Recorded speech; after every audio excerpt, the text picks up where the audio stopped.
I'm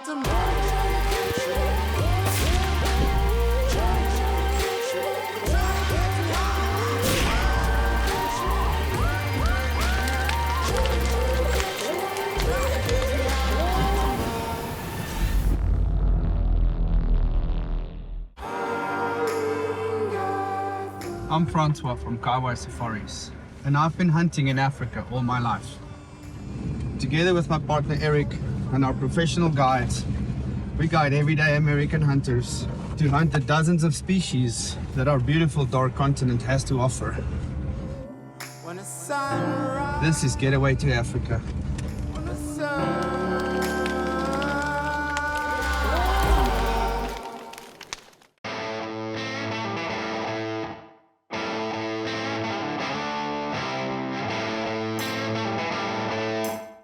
All right guys, so we're going to have a little discussion around calibers to use in Africa. I think that's something that you can have a discussion about for hours. Everyone will always differ from each other when it comes to that, but a lot of people will agree on some of the stuff. I think the most important part when you come to Africa, you have to decide whether you're going to hunt plains game or dangerous game or both of them. And from there on, that will help you decide on what calibers to bring over to Africa. And I'm going to give over to Francois here to start running us through some of the calibers we have here that's very sought after rounds for Africa. We get asked all the time, I'm coming to Africa, what gun should I bring? And it's very important to look at the type of game you're shooting, antelope, dangerous game. But let's run through the list here. We're going to start with the smallest and work up to the biggest. And the smaller calibers that we would recommend for Africa, obviously, if you look at a 308, this is a very typical round. A lot of people want to shoot a 308. There's a lot more modern rounds for Africa. If you're looking at small African antelope, anything from a diker right through to impala, maybe blesbuck, we recommend bringing a smaller caliber. If you are only going to shoot one gun in Africa, we recommend bringing a medium-sized caliber, something in the middle range, and then obviously the trusty old 375 H&H, which has been around for 100 years, works very good for pretty much anything. If you look at the 30-06, this has been around since 1906, specifically created to replace the 308. And the 30-06 is something that we all grew up with in Africa. Very trusty bullet. But if you look at the different ranges here, most of your middle-sized calibers, from a 6.5, a bigger 6.5, of course. The PRC is a great bullet, 6.5 PRC, all the way up to any 300 caliber should be adequate for a medium-sized animal.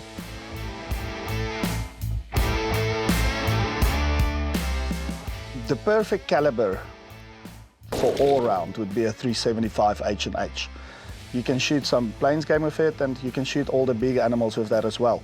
By law, you have to have a 375 H&H minimum cartridge for dangerous game hunting. Anything from a 375 up to a 470, a 450 Rigby is a great caliber for dangerous game hunting. Even the 500 Nitro, stuff like that, that will put a Cape Buffalo down. Shot placement is way more important than the actual bullet if you look at a backup situation. And the same goes for hunting. If you're shooting a 243 with a 95 grain bullet and you're shooting a Cape Buffalo through the heart with that, it will still kill it. It's not going to kill it fast enough. If you shoot a Cape Buffalo with a 500 Nitro through the gut, it's not going to kill it. So your shot placement is way more important. For backup in Africa, we have various options. We like to use the right gun for the right application. I like to use for cats, for example, for lion and leopard.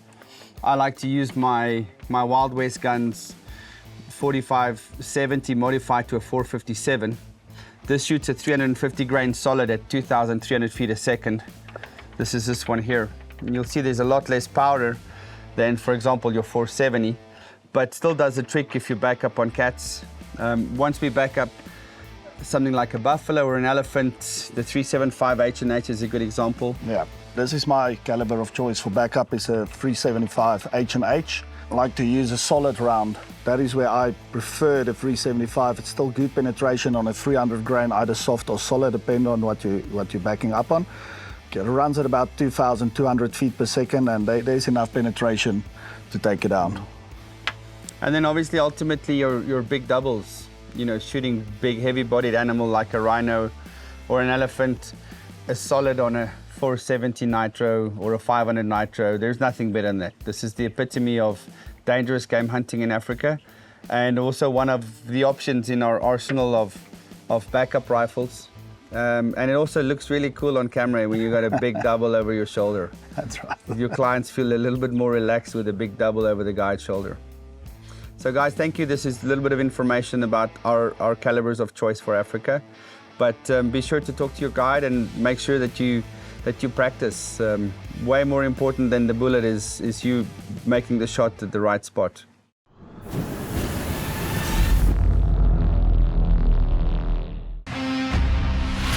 The Getaway Series is proudly sponsored by Crown Precision Arms.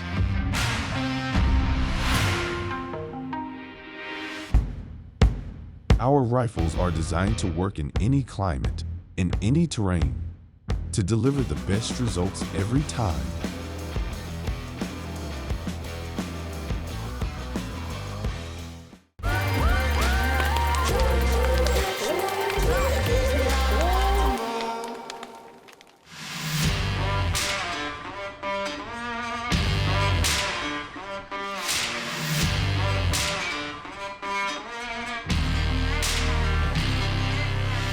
We started early. We found some really good springbok. There was a ram in that herd, and we spotted him from probably 500 yards out. We were looking at him, and I said, there's 50 of them, and that one just stood out.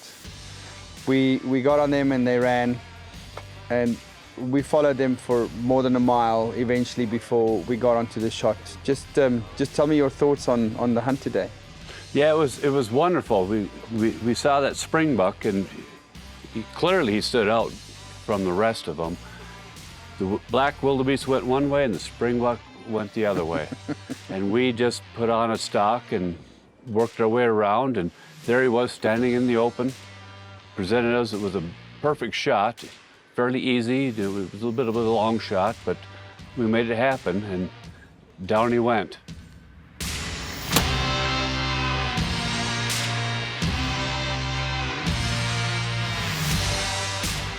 I might have hit him a little bit back. He's down. He's down. He's down. He made this big circle. Yeah. And at full speed, his legs just gave in. Safety's on. You got another bullet in there. Yeah, I just put one in. Fantastic. Good job.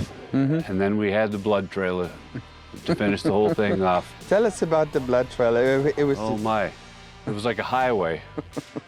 Zipped him through the, right through the lungs, and there's like a 18-inch wide swath of trail. It led us right through to that little springbok, and yeah.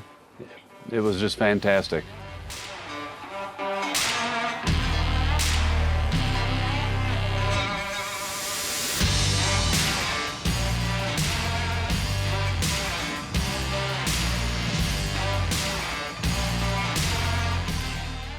We don't have to bleed him. I think Nope. he's done most of the work himself. But what a beauty. Yeah, look at that. Nice one coming out. What a beauty. Wow. Look at that. What a beauty. Look at that. Patrick, congratulations, my buddy. Thank you very much. That was an awesome stock. Walk us through the stalk. Well, we spotted these guys out in the open there with some black wildebeest, and we thought we'd sneak up on them, but they decided to make tracks, so we circled around, tried to intercept them, found them out in the open standing there, and got into position to make about a 250-yard shot. Then he left us a nice little trail to follow to find him. Magnificent little animal, though. He's a dandy. We walked, I think, about a mile and a bit Yeah. Yep. from the top, and I waited for the tracks to come across, but they just kept on that bush line and straight down here. Yeah. And we saw him breaking away from the herd, and the herd was standing looking at us on the other side. And luckily we got a great shot. You did a great shot. And beautiful animal. Yeah, he is. Congratulations. That's fantastic. Congratulations. Just a gorgeous little animal. My gun is it's a Cooper. It's a 280 Ackley Improved. My hand loads, and I've got it all zeroed in, and that rifle just shoots perfect, and it seems to do the job. Yes. Yes. With the turret, that's a custom turret. So Yeah, it's just a custom turret you order from the manufacturer, and you send them all your details, and they give you custom turret. You dial it right in, and there you are. You dial it in and pull the trigger, and it just seems to hit. And my hand loads just kind of work right out.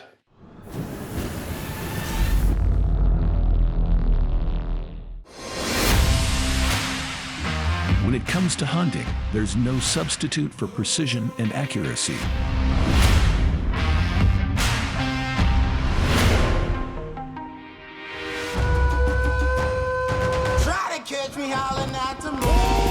That's why we create bolt-action rifles that are built to perform in any hunting situation.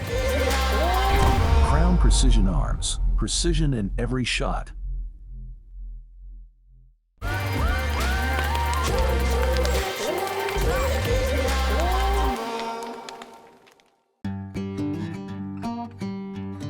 Right, so we have those giraffe over there. You can see it's 2 females and they're 2 babies. Corey, I want to ask you something. Test your knowledge. Oh man. So a human being has got in his spine, there's 7 vertebrae. Look at that long neck of a giraffe. How many would you guess a giraffe has got? 72. It's also 7. You will look at them and you see those long necks, and that thing is like 13, 15 feet tall, and it's still just 7. I mean, it's big vertebrae, but every mammal is the same. Saying that a giraffe male can grow up to 1,500 kilograms, which is around 3,000 pounds. It's huge animals. And a very interesting fact about giraffe is the meat is actually pretty good to eat. You can use their fat if you make stuff like summer sausages or ground beef or whatever. You can actually ground the fat right into the meat, and it's pretty good to eat. Mainly because of the vegetation, the areas the giraffe like to hang out in, they eat what we call the sweet ferns. I'll show you some of it. It's a long white fern, and they love to eat the top of those trees and those ferns, which actually gives a very good taste to the giraffe itself as well. So is it like a sweet taste or what? I won't say it's a sweet taste, but it's a nice and tender meat. It's a nice tender meat. So should it happen, if someone wants to hunt the giraffe, obviously a double lung shot. Their lungs sit a little bit higher in the body, and the heart is higher as well. But the best shot that you can do on the giraffe is probably a neck shot. So you want to shoot it right beneath the chin, or if it's facing sideways, you shoot it right there in the middle of the neck. It's an instant kill. It drops right there. That's the best shot placement that you can do on a giraffe. And the golden rule when you shoot a giraffe is shoot it close to a road, because to recover that thing is I usually disappear when that happens. It's a lot of work. It's a big animal. You and me both.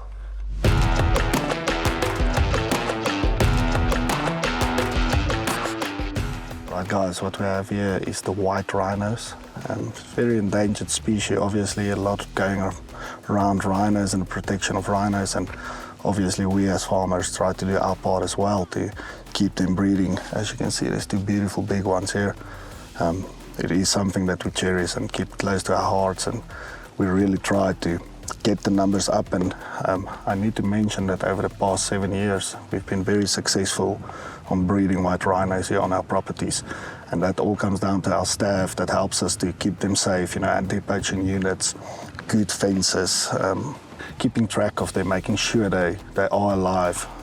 When we get cows that's about to calve, we will have some of the game rangers protecting them for a couple of days to make sure that, because the mom won't leave it, and that's a sitting target for poacher. But it all comes down to management of your animals and just keeping track of your animals and protecting them. A lot of time, a lot of effort, but it's all worth it to make sure we have that species in the future for our kids to see as well. And yeah, beautiful animals. I just love them. One of my favorite animals. My favorite thing about a rhino is just the size. I mean, it's huge. You can tell just by looking at them here. And a male rhino can weigh up to 3,000 kilograms, which is over 6,000 pounds. So Eric, got a question. How do you tell the difference between a white and black rhino? There's a couple of things you can look at. First of all, if you go down to the tracks, there's a difference in the tracks. But just by blind sight in nature, the black rhino is usually a smaller rhino than the white rhino. And the white rhino male usually has got a big bump on the back of his neck, where the black rhino doesn't. And I think that's the easiest way to tell them apart in nature. If you see a big rhino, it's going to be a white rhino. Are their tusk sizes different too? Tusk sizes is different as well. White rhinos' tusks are way longer. If you talk about trophy size on white rhinos, anything from 20 to 21 inches and up is a big old rhino already. And they do grow up to over 30 inches. You get some that's 34, 35 inches. But a black rhino is way smaller. If you have an 18-inch black rhino, it's a big boy. And again, just to come back to where a black rhino is way more endangered. Both of them are obviously endangered, but way more endangered. And again, it's because of size and the capability of traveling over great distances, where black rhino will give up easier than a white rhino, and it's easier for poachers then to get them.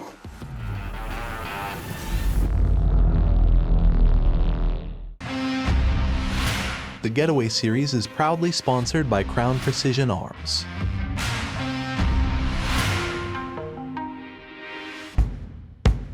Our rifles are designed to work in any climate, in any terrain, to deliver the best results every time.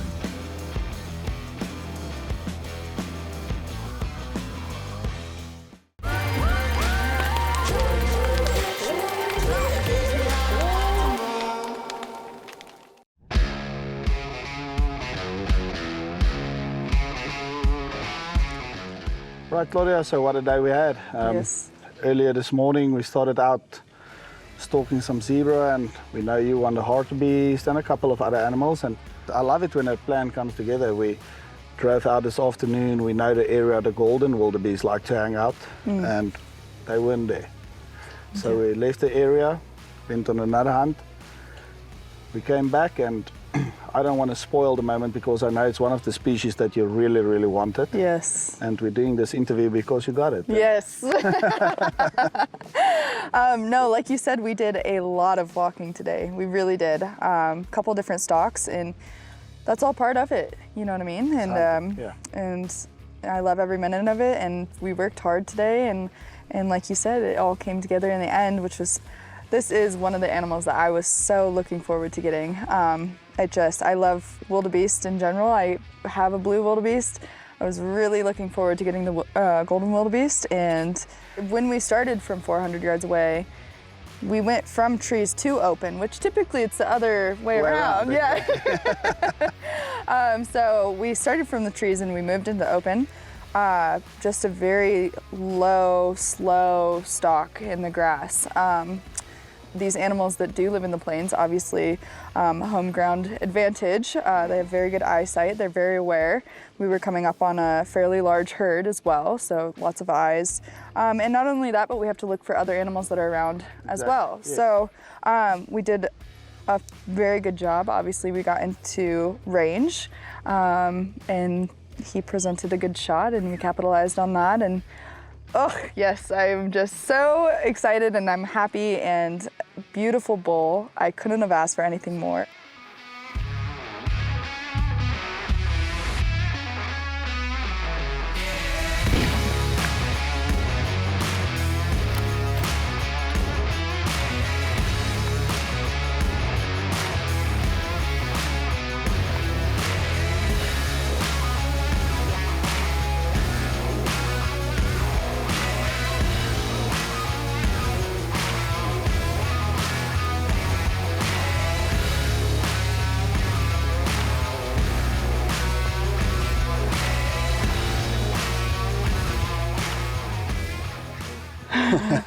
Did you see that? Yeah.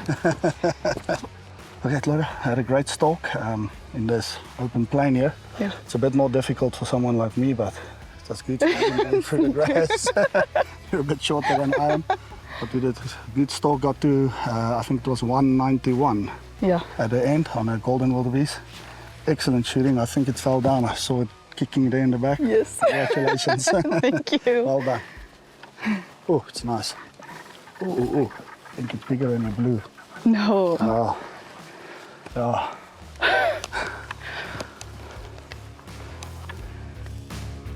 Yeah. Oof. Yeah. Good job. Congratulations. Well done. Well done. It's a beautiful old golden wildebeest bull. I showed you the ridges on the inside of the horns there. It's an old boy. Yes. Good shooting from the sticks. Congratulations, Gloria. I'm going to let you run us through the hunt. So I think we started from about 400 yards 400, maybe I would out. say about 400. But we were coming through the open field, so we had to make sure that we moved slow, moved low, took our time and made sure we didn't have any other animals that spooked out of there as well.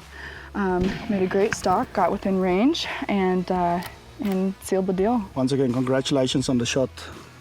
Stalking when you crouch down. Yeah. I mean, when you eventually get on the sticks, you are out of breath and, you know, adrenaline pumping. So you did a magnificent job to shoot the animal from the sticks at that distance. It was 191. Yes. Well done. Thank you. Congratulations. Good shooting.